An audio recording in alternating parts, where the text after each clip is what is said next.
वफा का खंजर। जयगढ़ और विजयगढ़ दो बहुत ही हरे भरे, सुसंस्कृत, दूर दूर तक फैले हुए मजबूत राज्य थे। दोनों ही में विद्या और कला खूब उन्नत थी। दोनों का धर्म एक, रस्म रिवाज एक, दर्शन एक, तरक्की का उसूल एक, जीवन मानदंड एक और जबान में भी नाम मात्र का ही अंतर था। जयगढ़ के कवियों की कविताओं पर विजयगढ़ वाले सर धुनते और विजयगढ़ी दार्शनिकों के विचार जयगढ़ के लिए धर्म की तरह थे। जयगढ़ी सुंदरियों से विजयगढ़ के घर बार रोशन होते थे और विजयगढ़ की देवियां जयगढ़ में पूजती थीं। तब भी दोनों राज्यों में ठनी ही नहीं रहती थी, बल्कि आपसी फूट और ईर्ष्या द्वेष का बाजार बुरी तरह गर्म रहता और दोनों ही हमेशा एक दूसरे के खिलाफ खंजर उठाए थे। जयगढ़ में अगर कोई देश को सुधार किया जाता तो विजयगढ़ में शोर मच जाता कि हमारी जिंदगी खतरे में है। इसी तरह तो विजयगढ़ में कोई व्यापारिक उन्नति दिखाई देती तो जयगढ़ में शोर मच जाता था। जयगढ़ अगर रेलवे की कोई नई शाख निकालता तो विजयगढ़ उसे अपने लिए काला सांप समझता और विजयगढ़ में कोई नया जहाज तैयार होता तो जयगढ़ को वह खून पीने वाला घड़ियाल नजर आता था। अगर यह बदुगमानियां अनपढ़ या साधारण लोगों में पैदा होती तो एक बात थी। मजे की बात यह थी कि यह राग द्वेष, विद्या और जागृति, वैभव और प्रताप की धरती में पैदा होता था। अशिक्षा और जड़ता की जमीन उनके लिए ठीक न थी। खास सोच विचार और नियम व्यवस्था के उपजाऊ क्षेत्र में तो इस बीज का बढ़ना कल्पना की शक्ति को भी मात कर देता था। नन्हा सा बीज पलक मारते भर में ऊंचा पूरा दख्त हो जाता था। कूचे और बाजारों में रोने पीटने की सदाएं गूंजने लगती, देश की समस्याओं में एक भूचाल सा आता, अखबारों के दिल जलाने वाले शब्द राज्य में हलचल मचा देते। कहीं से आवाज आ जाती, जयगढ़, प्यारे जयगढ़, पवित्र के लिए ये कठिन परीक्षा का अवसर है। दुश्मन ने जो शिक्षा की व्यवस्था तैयार की है वह हमारे लिए मृत्यु का संदेश है। अब जरूरत और बहुत सख्त जरूरत है कि हम हिम्मत बांधें और साबित कर दें कि जयगढ़, अमर जयगढ़ इन हमलों से अपनी प्राण रक्षा कर सकता है, नहीं उनका मुंह तोड़ जवाब दे सकता है। अगर हम इस वक्त न जागरे तो जयगढ़, प्यारा जयगढ़, हस्ती के पर्दे से हमेशा के लिए मिट जाएगा और इतिहास भी उसे भुला देगा। दूसरी तरफ से आवाज आती, विजयगढ़ के बेखबर सोने वालों, हमारे मेहरबान पड़ोसियों ने अपने अखबारों की जबान बंद करने के लिए जो नए कायदे लागू किए हैं उन पर नाराजगी का इजहार करना हमारा फर्ज है। उनकी मंशा इसके सिवा और कुछ नहीं है कि वहां के मुआमलों से हमको बेखबर रखा जाए और इस अंधेरे के पर्दे में हमारे ऊपर धावे किए जाए, हमारे गलों पर फेरने के लिए नए नए हथियार तैयार किए जाए और आखिरकार हमारा नाम निशान मिटा दिया जाए। लेकिन हम अपने दोस्तों को जता देना अपना फर्ज समझते हैं कि अगर उन्हें शरारत के हथियारों की ईजाद के कमाल है तो हमें भी उनकी काट करने में कमाल है। अगर शैतान उनका मददगार है तो हमको भी ईश्वर की सहायता प्राप्त है, और अगर अब तक हमारे दोस्तों को मालूम नहीं है तो अब होना चाहिए कि ईश्वर की सहायता हमेशा शैतान को दबा देती है। 2. जयगढ़ बाकमाल कलावंतों का अखाड़ा था। शेरी बाई इस अखाड़े की सब्ज परी थी। उसकी कला की दूर दूर तक ख्याति थी। वह संगीत की राती थी जिसकी ड्योढ़ी पर बड़े बड़े नामवर आकर सिर झुकाते थे। चारों तरफ विजय का डंका बजाकर उसने विजयगढ़ की ओर प्रस्थान किया, जिससे अब तक उसे अपनी प्रशंसा का करना मिला था। उसके आते ही विजयगढ़ में एक इनकलाब सा हो गया। राग द्वेष और अनुचित गर्व हवा से उड़ने वाली सूखी पत्तियों की तरह तितर बितर हो गए। सौंदर्य और राग के बाजार में धूल उड़ने लगी। थिएटरों और नृत्यशालाओं में वीरानी छा गई। ऐसा मालूम होता था कि जैसे सारी सृष्टि पर जादू छा गया है। शाम होते ही विजयगढ़ के धनी धोरी, जवान बूढ़े शेरी बाई की मजालिस की तरफ दौड़ते थे। सारा देश शेरी की भक्ति के नशे में डूब गया। विजयगढ़ के सचेत क्षेत्रों में देशवासियों के इस पागलपन से एक बेचैनी की हालत पैदा हुई। सिर्फ यही नहीं कि उनके देश की दौलत बर्बाद हो रही थी, बल्कि उनका राष्ट्रीय अभिमान और तेज भी धूल में मिल जाता था।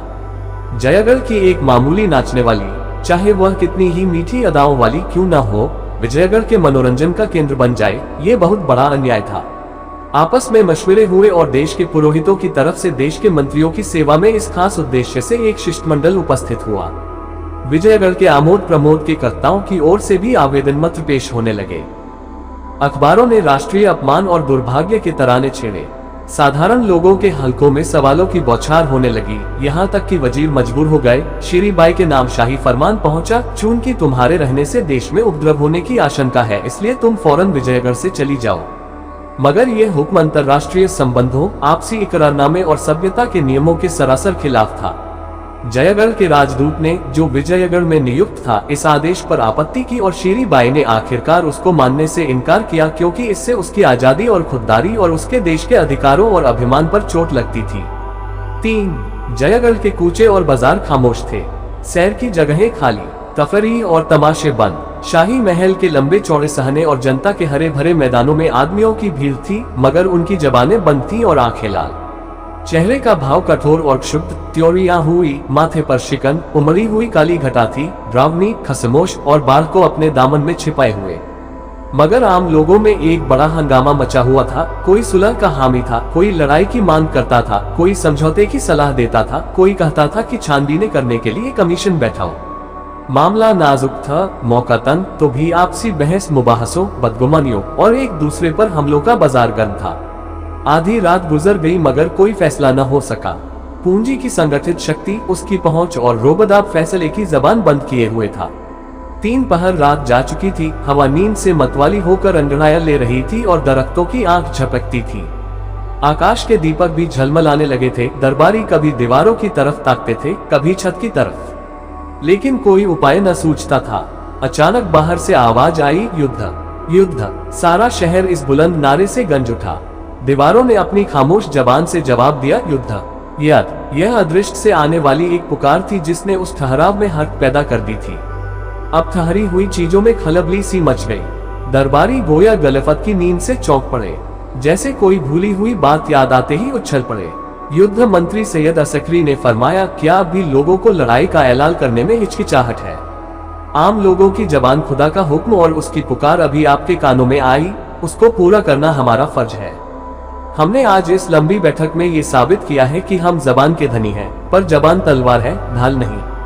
हमें इस वक्त ढाल की जरूरत है। आइए हम अपने सीनों को ढाल बना लें और साबित कर दें कि हमें अभी वह जौहर बाकी है जिसने हमारे बुजुर्गों का नाम रोशन किया। कौमी गैरत जिंदगी की रूह है, वह नफे और नुकसान से ऊपर है। वह हुंडी और रोकड़, वसूल और बाकी, तेजी और मंदी की पाबंदियों से आजाद है। सारी खानों की छिपी हुई दौलत, सारी दुनिया की मंडियां, सारी दुनिया के उद्योग धंधे उसके पासन है। उसे बचाइए वरना आपका ये सारा निजाम तितर बितर हो जाएगा, शीरजा बिखर जाएगा, आप मिट जाएंगे। पैसे वालों से हमारा सवाल है, क्या अभी आपको जंग के मामले में हिचकिचाहट है? बाहर से सैकड़ों की आवाजें आई, जंग जंग। एक सेठ साहब ने फरमाया, आप जंग के लिए तैयार हैं? असकरी, हमेशा से ज्यादा। ख्वाजा साहब, आपको फतेह का यकीन है? असकरी, पूरा यकीन है। दूर पास जंग जंग की गरजती हुई आवाजों का तांता बंध गया कि जैसे हिमालय के किसी अथाह खट से हथौड़ों की झनकार आ रही हो। शहर कांप उठा, जमीन थर्राने लगी, हथियार बटने लगे। दरबारियों ने एक मत लड़ाई का फैसला किया। गैरत जो कुछ नहीं कर सकती थी, वह अवाम के बारे ने कर दिखाया। 4 आज से 30 साल पहले एक जबरदस्त इनकलाब ने जयगढ़ को हिला डाला था। वर्षों तक आपसी लड़ाइयों का दौर रहा, हजारों खानदान मिट गए, सैकड़ों कस्बे वीरान हो गए। बाप बेटे के खून का प्यासा था, भाई भाई की जान का ग्राहक। जब आखिरकार आजादी की फतह हुई तो उसने ताज के फिदायों को चुन चुन कर मारा। मुल्क के कैदखाने देशभक्तों से भर उठे। उन्हीं जौबाजों में एक मिर्जा मंसूर भी था। उसे कन्नौज के किले में कैद किया गया जिसके 3 तरफ ऊंची दीवारें थीं और एक तरफ गंगा नदी। मंसूर को सारे दिन हथौड़े चलान पड़ते, सिर्फ शाम को आध घंटे के लिए नमाज की छुट्टी मिलती थी। उस वक्त मंसूर गंगा के किनारे आ बैठता और देश भाइयों की हालत पर रोता। वह सारी राष्ट्रीय और सामाजिक व्यवस्था जो उसके विचार में राष्ट्रीयता का आवश्यक अंग थी, इस हंगामे की बाढ़ में नष्ट हो रही थी। वह एक ठंडी आह भरकर कहता, जयगढ़ अब तेरा खुदा ही रखवाला है। तूने खाक को अक्सीर बनाया और अक्सीर को खाक। तूने खानदान की इज्जत को, अदब और इखलाक का, इल्मो कमाल को मिटा दिया, बर्बाद कर दिया। अब तेरी बागडोर तेरे हाथ में नहीं है। चरवाहे तेरे रखवाले और बनिए तेरे दरबारी हैं। मगर देख लेना ये हवा है और चरवाहे और साहूकार एक दिन तुझे खून के आंसू रुलाएंगे। धन और वैभव अपना ढंग न छोड़ेगा, हुकूमत अपना रंग न बदलेगी। लोग चाहे ल जाएं, लेकिन निजाम वही रहेगा। ये तेरे नए शुभ चिंतक जो इस वक्त विनय और सत्य और न्याय की मूर्तियां बने हुए हैं, एक दिन वैभव के नशे में मतवाले होंगे। उनकी शक्तियां ताज की शक्तियों से कहीं ज्यादा सख्त होंगी और उनके जुल्म कहीं इससे ज्यादा तेज। इन्हीं ख्यालों में डूबे हुए मंसूर को अपने वतन की याद आ जाती। घर का नक्शा आंखों के सामने खींच जाता। मासूम बच्चे असकरी की प्यारी प्यारी सूरत आंखों में फिर जाती, जिसे तकदीर ने मां के लाड़ प्यार से वंचित कर दिया था। तब मंसूर एक ठंडी आंख खींचकर खड़ा होता और अपने बेटे से मिलने की पागल इच्छा में उसका जी चाहता कि गंगा में कूदकर पार निकल जाऊं। धीरे धीरे इस इच्छा ने इरादे की सूरत अख्तियार की। गंगा उमड़ी हुई थी और छोर का कहीं पता न था। तेज और गरजती हुई लहरें दौड़ते हुए पहाड़ों के समान थीं। पार देखकर सना में चक्कर सा आ जाता था। मंसूर ने सोचा, नहीं उतरने दूं। लेकिन नदी उतरने के बदले भयानक रोग की तरह बढ़ती जाती थी, यहाँ तक कि मंसूर को फिर धीरज न रहा। एक दिन वह रात को उठा और उस पुरशोर लहरों से भरे हुए अंधेरे में कुछ पड़ा। मंसूर सारी रात लहरों के साथ लड़ता भिड़ता रहा, जैसे कोई नन्ही सी चिड़िया तूफान में थपेड़े खा रही हो।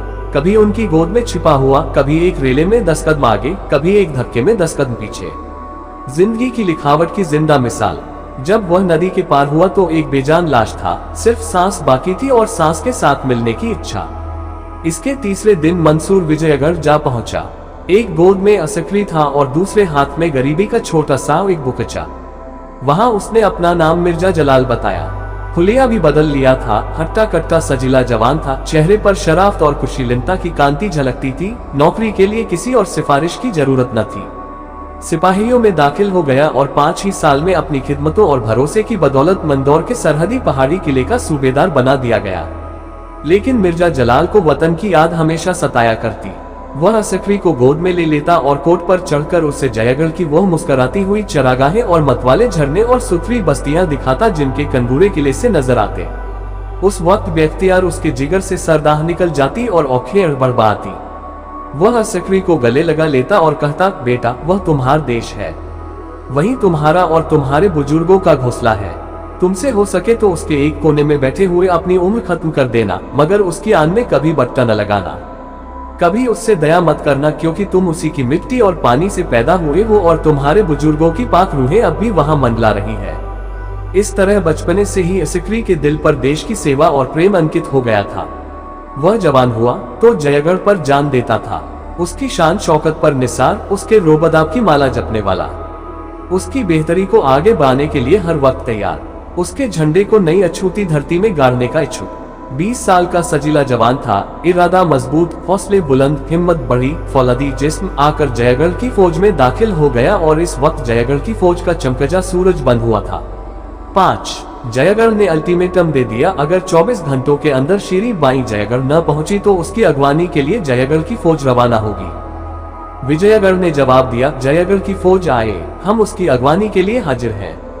श्री बाई जब तक यहाँ की अदालत से हुक्म उधूली की सजा न पा ले, वह रिहा नहीं हो सकती और जयगढ़ को हमारे अंदरूनी मामलों में दखल देने का कोई हक नहीं। असकरी ने मुमांगी मुराद पाए।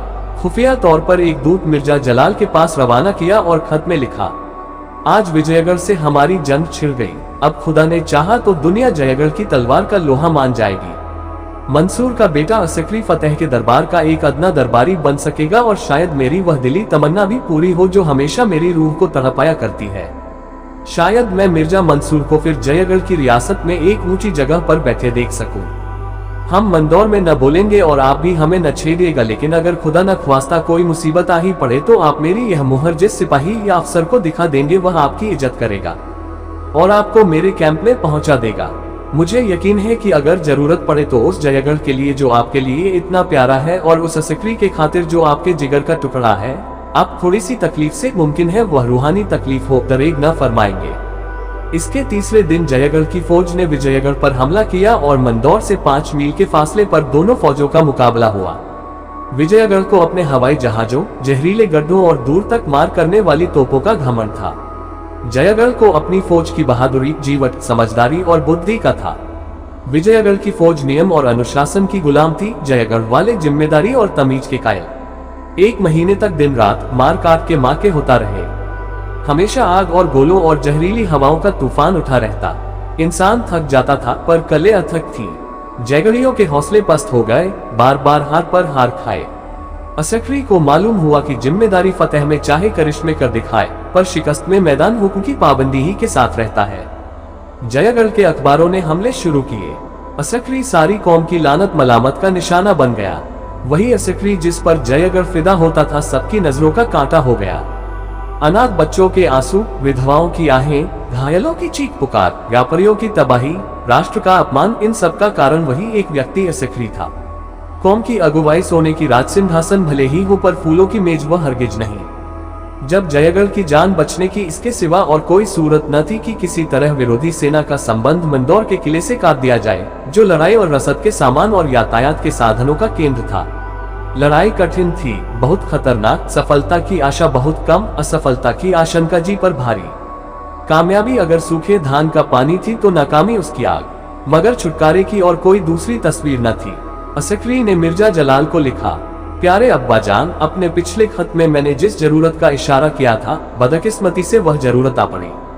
आपका प्यारा जयगढ़ भेदियों के पंजे में फंसा हुआ है और आपका प्यारा असकरी नाउम्मीदों के भंवर में दोनों आपकी तरफ आस लगाए ताक रहे हैं। आज हमारी आखिरी कोशिश, हम मुखालिफ फौज को मंदौर के किले से अलग करना चाहते हैं। आधी रात के बाद यह माका शुरू होगा।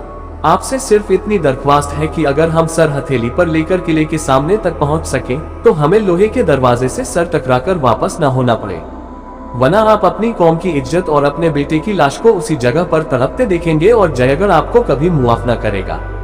उससे कितनी ही तकलीफ क्यों न पहुंची हो, मगर आप उसके हकों से सुबुकदोश नहीं हो सकते। शाम हो चुकी थी, मैदान जंग ऐसा नजर आता था कि जैसे जंगल जल गया हो। विजयगढ़ी फौज एक खुरेज माके के बाद खंदकों में आ रही थी। घायल मंदौर के किले के अस्पताल में पहुंचाए जा रहे थे। तोपें थककर चुप हो गई थी और बंदूकें जरा दम ले रही थी।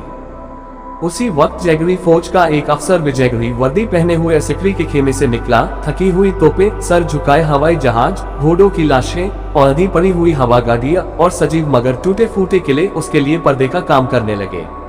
उनकी आड़ में छिपता हुआ वह विजयगढ़ी घायलों की कतार में जा पहुंचा और चुपचाप जमीन पर लेट गया। 6 आधी रात गुजर चुकी थी। मंदौर या किलेदार मिर्जा जलाल किले की दीवार पर बैठा हुआ मैदान जंग का तमाशा देख रहा था और सोचता था कि असकरी को मुझे ऐसा खत लिखने की हिम्मत क्यों कर हुई। उसे समझना चाहिए था कि जिस शख्स ने अपने उसूलों पर अपनी जिंदगी न्यौछावर कर दी, देश से निकाला गया और गुलामी का तौक गर्दन में अड़ाला, वह अब अपनी जिंदगी के आखिरी दौर में ऐसा कोई काम न करेगा जिससे उसको बट्टा लगे। अपने उसूलों को न तोड़ेगा। खुदा के दरबार में वतन और वतन वाले और बेटा एक भी साथ न देगा। अपने बुरे भले की सजा या इनाम आप ही भुगतना पड़ेगा।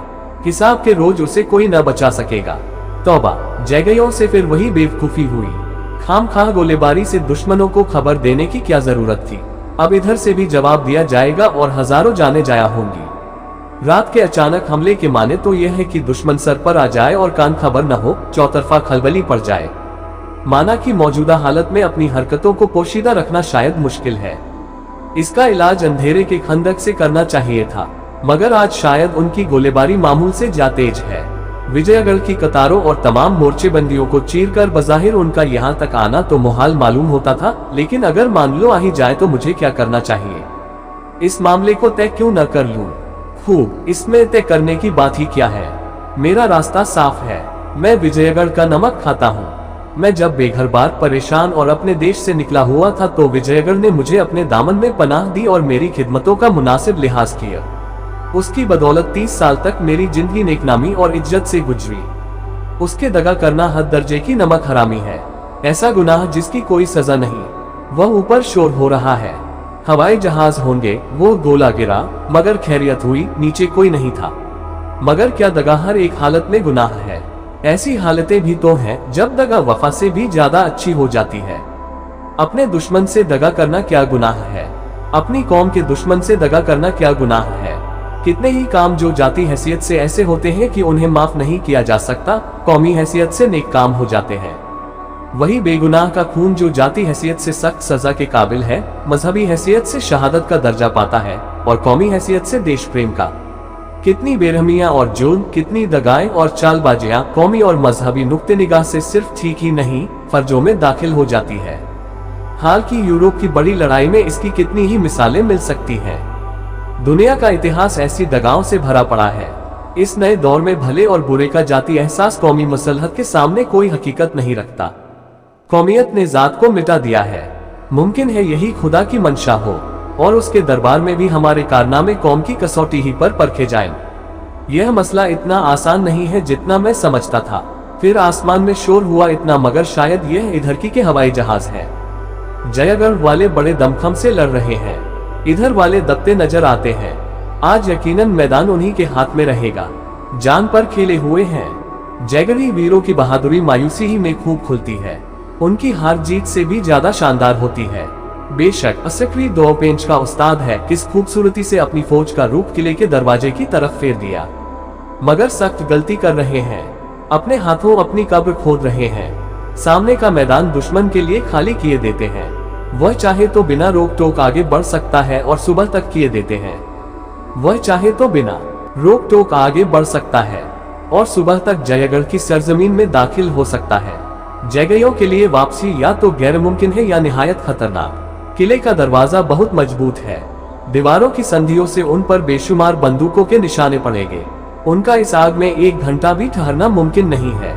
क्या इतने देशवासियों की जानें सिर्फ एक उसूल पर, सिर्फ हिसाब के दिन के अड़ पर, सिर्फ अपने इखलाकी एहसास पर कुर्बान कर दूं? और महज जाने ही क्यों, इस फौज की तबाही जयगढ़ की तबाही है। कल जयगढ़ की पाक सरजमीन दुश्मन की जीत के नक्कारों से गूंज उठेगी। मेरी माएं, बहनें और बेटियां हया को जलाकर खाक कर देने वाली हरकतों का शिकार होंगी। सारे मुल्क में कत्ल और तबाही के हंगामे बर्पा होंगे। पुरानी अदावत और झगड़ों के शोले भड़केंगे।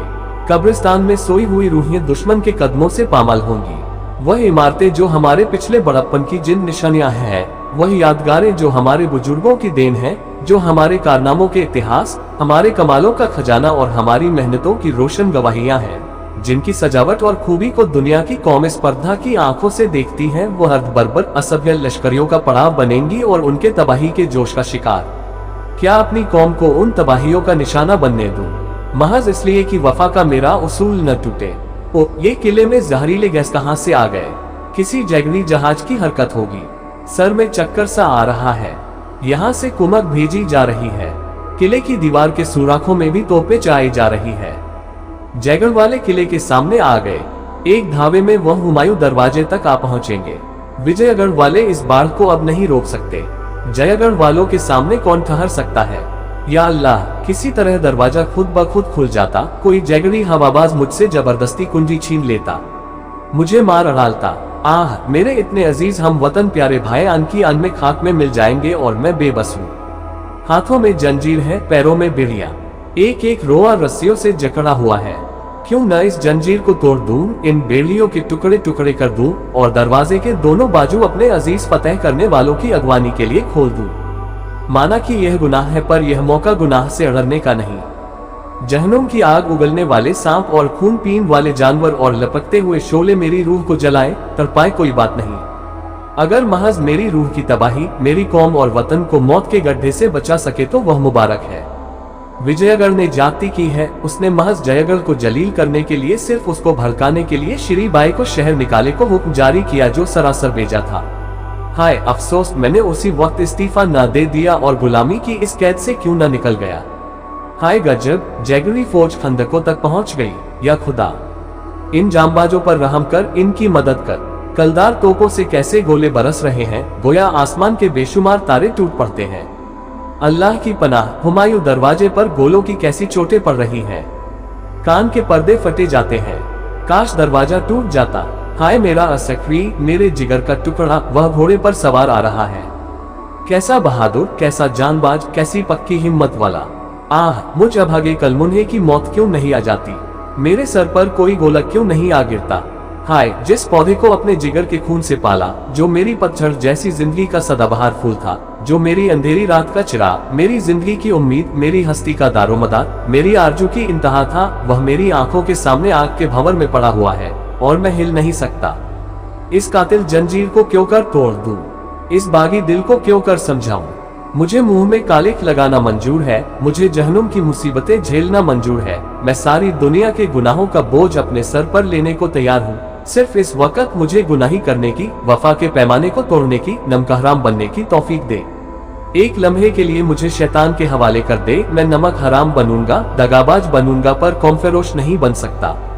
आह, जालिम सुरंगें उड़ाने की तैयारी कर रहे हैं। सिपह सालार ने हुक्म दे दिया। वह 3 आदमी तहखाने की तरफ चले। जिगर कांप रहा है, जिस्म कांप रहा है। यह आखिरी मौका है, एक लम्हा और, बस फिर अंधेरा है और तबाही। हाय, मेरे ये बेवफा हाथ पांव अब भी नहीं हिलते, जैसे इन्होंने मुझसे मुंह मोड़ लिया हो। ये खून अब भी गर्म नहीं होता। आह, वह धमाके की आवाज हुई। खुदा की पनाह, जमीन कांप उठी। हाय असक्री, रुखसत मेरे प्यारे बेटे, रुखसत। इस जालिम बेरहम बाप ने तुझे अपनी वफा पर कुर्बान कर दिया। मैं तेरा बाप न था, तेरा दुश्मन था। मैंने तेरे गले पर छुरी चलाई। अब धुआं साफ हो गया। आह, वह फौज कहाँ है जो सैलाब की तरह बढ़ती आती थी और इन दीवारों से टकरा रही थी। खंड के लाशों से भरी हुई है और वह जिसका मैं दुश्मन था, जिसका कातिल, वह बेटा, वह मेरा दुलारा असकरी कहाँ है, कहीं नजर नहीं आता। आह, जमाना नवंबर 1918।